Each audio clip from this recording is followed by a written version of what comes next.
Hi, everybody. Hello, everyone out there in the Zoom and Facebook live universe. Thank you so much for joining us for a Suitcase Stories Wednesday conversation. My name is Teresa Okokin.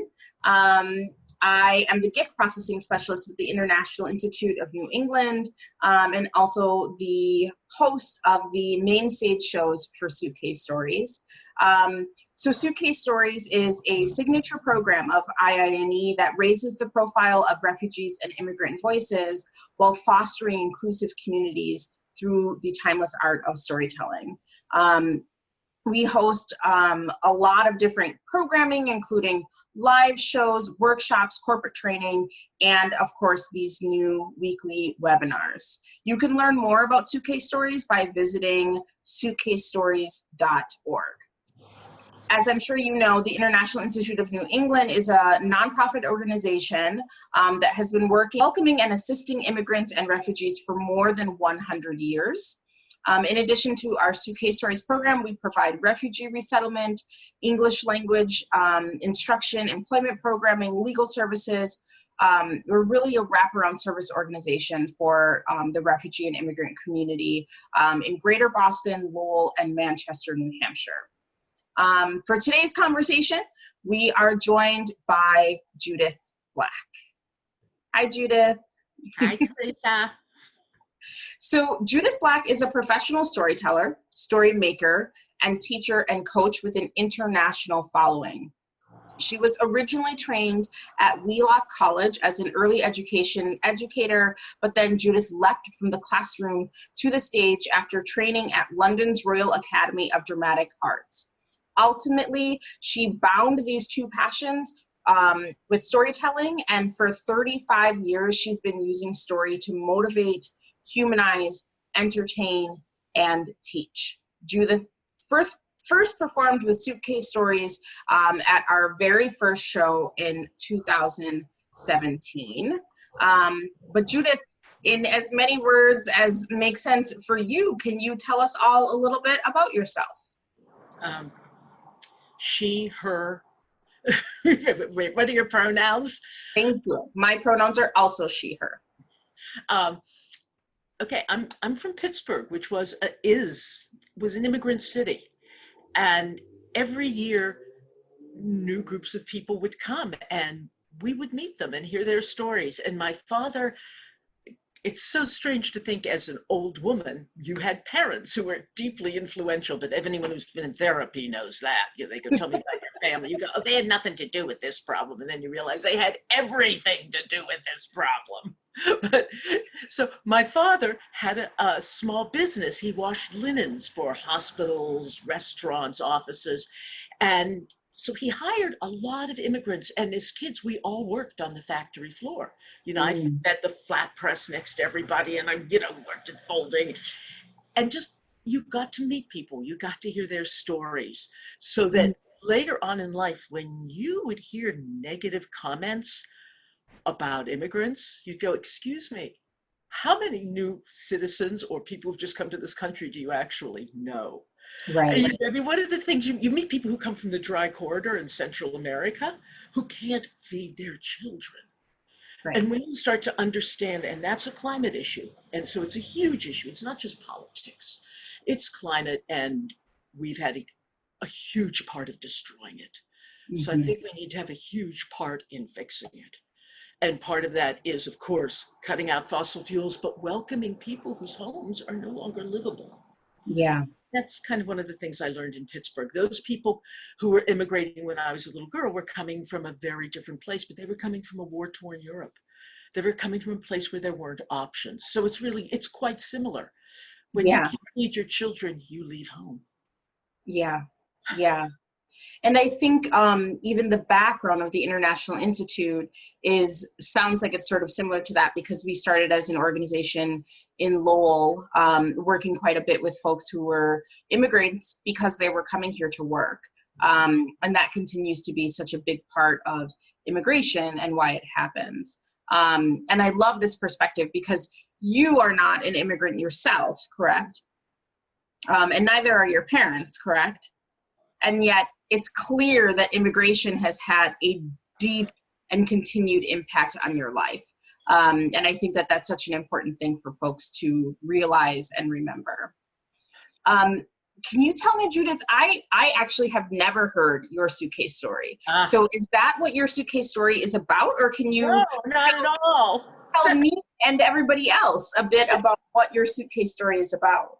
I could have a few, but the one I ultimately told. So my son was in the Marine Corps, mind you, not what a Jewish mother wants to see her child do. I said, darling, our people, we become doctors, lawyers, CPAs. We don't join the Marine Corps, but it was his mission. He did it.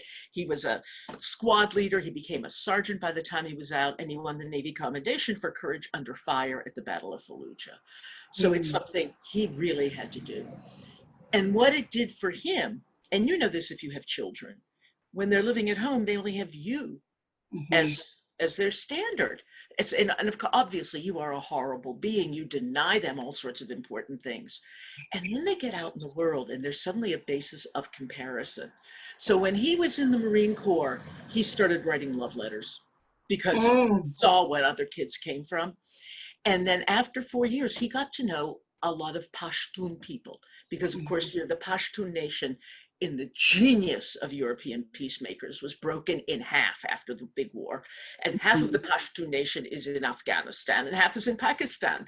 So Solomon, my son, he goes off to college and he decides to take Pashtun. And his teacher is a Fulbright scholar. Oh, wow. And the Fulbright scholar is from Pakistan. So because Solomon was older than the other students in the class, they became friends, of course. Yeah, and Sol knew other Pashtun people, and they just had a great connection. So he used to bring Ali home for everything. You know, Ali would come for new holidays like Thanksgiving, for old holidays like Passover.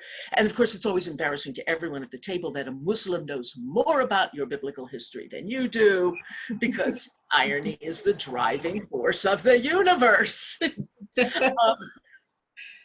And then so very hysterically, the very first time I was going to meet Ali, Solomon invited me out for a house party. And he says, Ma, now listen, I don't want you. He comes from a very conservative culture, religiously, sexually, everything. So Ma, do not talk about politics with him. Do not talk about religion. Ma, are you listening to me? Yeah, honey, yeah.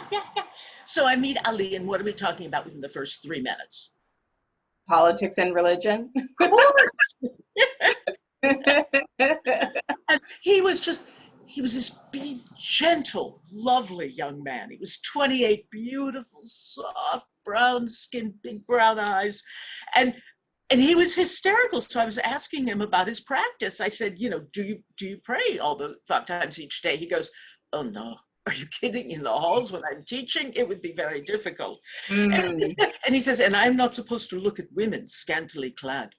Well, if you looked around this party, it's like a giant vacuum cleaner pulled off all the women's clothes. I mean, they're all like little scanty tops and bottoms. They're all co-eds. They're all gorgeous. And then he gives me the shit-eating grin. He goes, I am not supposed to look. and then there's beer, like cornucopias of beer everywhere. And I said, Muslims don't drink, do they? He goes, not usually. Solomon, pass me another Bud Light. So I met this young man who is very different from the picture that's always painted for us of what, you know, what a Muslim is, you know, this sort of extreme image. And he had 2 degrees, one in English literature and one in philosophy. So he and his family were farmers. So he would help me out in the garden every day and he would know how to do things. And he was just very close. And then 2 weeks before he was due to go home, his father calls and says, Ali, do not come home. The Taliban has taken over the entire area. Oh, one of our relatives. And he explained that in the Pashtun culture, there's a lot of internal jealousies. Every culture has dark spots, don't you know? And a relative went to them and said, you in America, teaching the military language and culture, you cannot come home. They have put a fatwa out on you. Wow. Well, Ali's like any other kid. He didn't believe his father. He thought he was being extreme. And then he heard that his best friend had been taken by the Taliban. He worked for an NGO. He was held for 2 weeks and then beheaded in front of the Wow. entire village. Then he started to take his father seriously. And I said to him, all right, you'll come to our house and you will be my son. And if we cannot get you a green card, and I did the research, you can adopt someone until they're 29. So we had Hmm. about 12 months. And so he came to live with us and Wow. was just the loveliest house guest we had ever had. And he was so funny. He decided, you know, that knife thing that everyone works for when they get out of college, they go door to door selling these knives and then they cut Yes. the penny in half. Everyone Yes. had a, can my kid come and do this for you? He really needs to do demonstrations. You know, it's like everyone. So, Yes. and we kept saying, Ali, you know, you speak 5 languages fluently. You don't want to do this. And he tried it. But he finally realized he could tutor and make money. But he was Yeah. not an aggressive being. So we had to hire a lawyer. We had to do the whole thing. Mhm. And if you're here as a Fulbright scholar, they do not want to give you a green card. It's not the message they want. The message is Mm. you are a Fulbright scholar, then you go home and you wait 2 full years to come back here. And they're Mhm, very mhm. clear about it. And he couldn't go home, he'd be dead. So Yeah. we started accumulating information about other people in his situation that the Taliban had killed, just killed. Yeah. And so we had Yeah. a U-Haul full of stuff, but it took forever to get a hearing. Yeah. Um, and by that time, he was staying with some friends of ours and talking. He had a wife in Pakistan. And it was so Yeah. painful for her because Yeah. her family kept saying, oh, he's never going to bring you there. But Well, it sounds like perhaps because of your upbringing, where immigration was such a big part of your life in this sort of tangential way, that even, you know, as your son got older, um, that immigration continued to be a big part of your life. I mean, to the extent that there was now an immigrant living in your home who really became a part of your family. And so you talked earlier a little bit about, you know, when you would encounter people saying sort of disparaging things, you would ask them, do you know someone of this culture? Like, do you even know someone of the culture that you're speaking of? So I'm curious your perspective, if you can tell me a bit more about why it's important for immigrants themselves to tell their stories and for other folks to tell stories about their experiences with immigrants, and like why those kinds of stories matter. so, I mean, and you can answer this question as well as I. All know that storytelling exercises your empathy muscle Yeah. because stories, when you start to lecture someone, like my sister who lives in Houston, we really got into it when her kids were in public school. And she, who is very open-minded about everything else, suddenly about education, she goes, too many Mexican kids here, Wow. because it was touching her. You know, so we got into this huge fight. I said, it's an accident of birth. You were born on this side of a borderline. Mm. You know, so what are you Hmm. owed for that? You know, for that Yeah. accident of birth. So, and I'm sorry, I forget the question now. No, it was, well, the question was just about why it's important to share these stories. But I also find it so curious. Obviously, I'm presuming, and correct me if I'm wrong, that you and your sister were raised in the same home. And so you experienced the same life. And it's interesting that you would have kind of come out of it having different perspectives on immigration. And I'm wondering if you can speak to that. He doesn't philosophically, but it's Mm. like anybody. It's like they moved next door. I I'm see. feeling differently now. You know, she Yeah. was seeing services that she thought her kids should get in the public school, not able to get them because so much money was being put into immigrant education. It cost more. You have to teach people the language, the culture, Yeah. then bring them into the school. So she really, you know, it's like,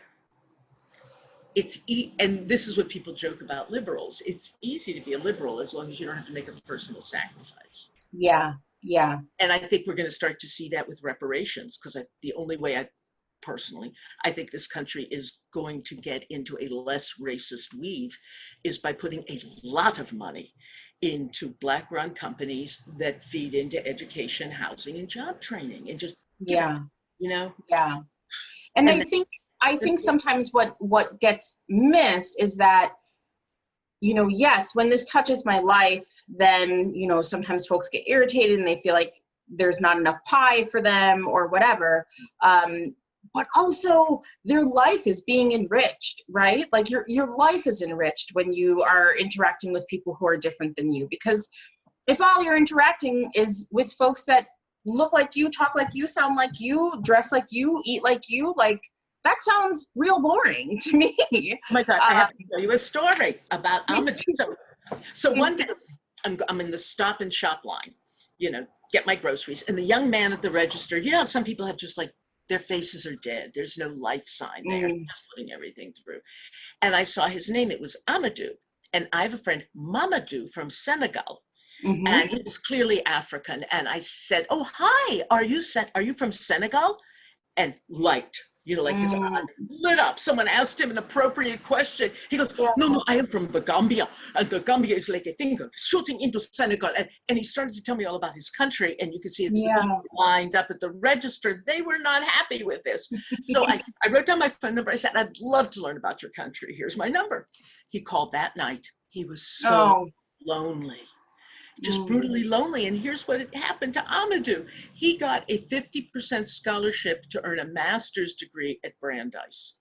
He thought he'd come to America a year early and earn the other half. This young man did not understand economics here, what kind of jobs would be available to him, nothing. Yeah. And he was all, you know, he was sharing a room with five other guys from the Gambia in one room. Wow. And working 3 part-time jobs, you know, in the gig economy. And so, yeah, we became friends. He was Muslim and he would come for holidays and he found it fascinating. But it's a long story. And he ended up getting his master's degree, fascinating for a Black Muslim from the Gambia. Yeah. Guess who finally gave him a full scholarship? Who? The University of the Negev in Israel. So, you know, got him a plane ticket. We finally got him off. He ran a natural wildlife preserve. So all of this work is in environment and maintaining natural wildlife. And then he got his own PhD ride in New Zealand. And he now runs the World Wildlife Fund for Western Africa. Sounds like a remarkable individual who you learned about because you asked him a question to make a connection. And obviously stories are one of the ways that we make connections all of the time. As myself as a storyteller, I certainly can relate to that. I also love that part of the way that you begin to answer a question is by saying, let me tell you a story. And obviously you know, storytelling is what you do. But I'm wondering why you were inspired particularly to tell a story with Suitcase Stories and what was the sort of drive or connection for you in that way. It was just, I knew Cheryl, she asked, and I think it was a different perspective. You had a lot of people telling their immigrant stories, and this was a different, you know, kind of another window in, and that's what we do, and that's what story does. It gives you many, many perspectives on the same time and place in history. So mine was one, and then you had others. So it made sense to add it to the mix. Absolutely. And thank you for mentioning Cheryl. I'm a bad host and didn't mention that obviously folks are used to seeing Cheryl here on the Wednesday Conversations. Cheryl is on vacation this week because we all deserve time off, but she will be back next week. I also want to remind our audience on Facebook and who are watching on Zoom that you can type in questions to the Q&A or drop questions in the chat on Facebook, and those questions will be given to us if you'd like to ask Judith any questions, because I'm sure she has an answer for them that will begin with, let me tell you a story, and I want to hear those too. So yeah, Judith, in the meantime, so one of the goals of Suitcase Stories is to bridge relationships between immigrants and US-born residents. And your story obviously addresses this, your suitcase story that you've told addresses this quite directly. Can you talk about other experiences your family has had in welcoming in newcomers. I think you've told us about a couple so far, but I'm curious if this is a thing that just happens in your life all the time and how that happens.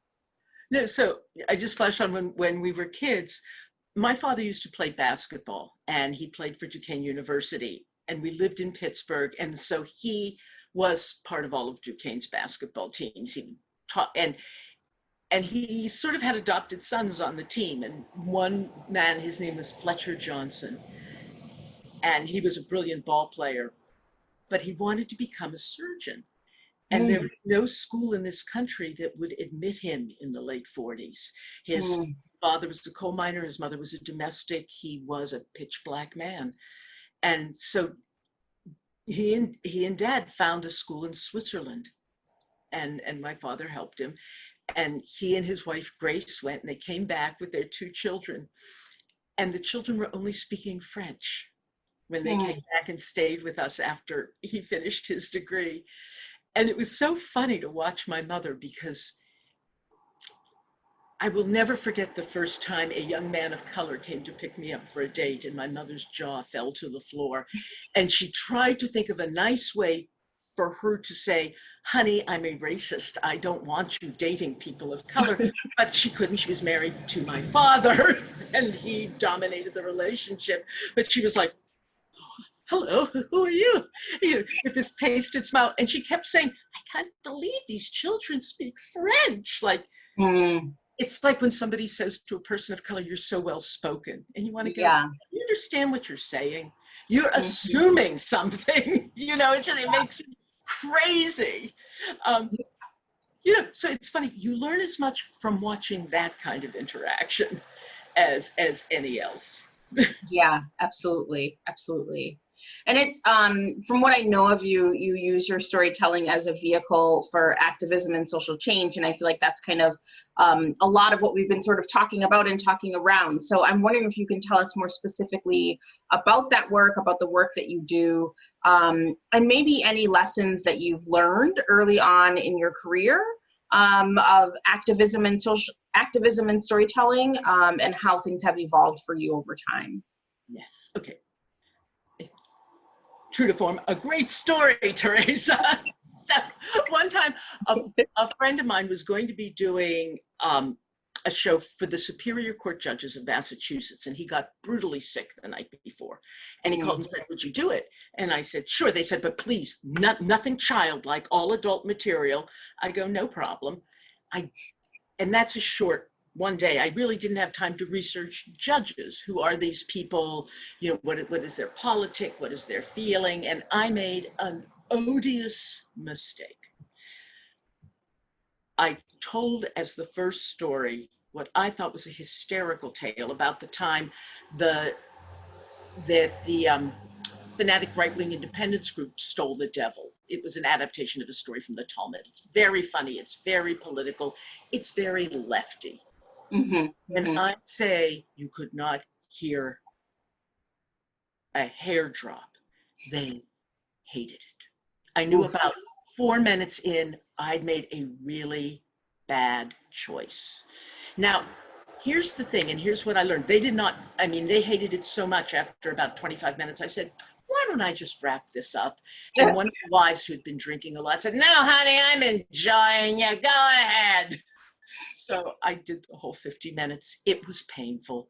I didn't get paid. They weren't going to pay me because they told the people that I had not delivered the asked for services.